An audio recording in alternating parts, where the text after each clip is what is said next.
મને જન્મ અને મરણની સંસરીમાંથી મુકાઈ જાઉં એવો ઉપાય બતાવો, હું તમારા શરણમાં. આવા શિષ્ય કેટલા મળે? લ્યો, આવા શિષ્ય કેટલા મળે?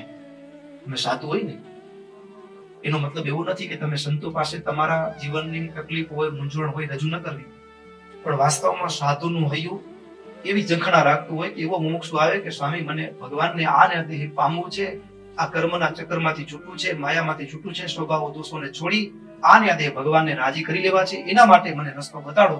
આવું પૂછનારા સાધુને ગણ્યા ગાંઠિયા મળે.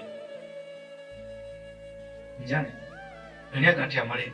પૂજ્ય જ્ઞાનજીવન સ્વામી મંડળવાળા છે, એ વખતે એક વખત મળવાનું થયેલું ત્યારે એને વાત કરેલી કે કચ્છના એક સાધુ હતા. અમે જયારે નાના નાના વિદ્યાર્થી હતા, વડતાલ પાઠશાળામાં ભણતા હતા, સંસ્કૃતનો અભ્યાસ કરતા, ત્યારે એક સાધુ કચ્છના અને વડતાલમાં સંત દીક્ષા લઈને ત્યાં રહેતા હતા. મોટી ઉંમર, 90 ની ઉપર એની ઉંમર. એટલે અમે નાના નાના સંતો સેવા કરવા જઈએ ને ત્યારે અમને સાધુને, મને આજે પણ એ સાધુના શબ્દ મારા કાનમાં રમે છે.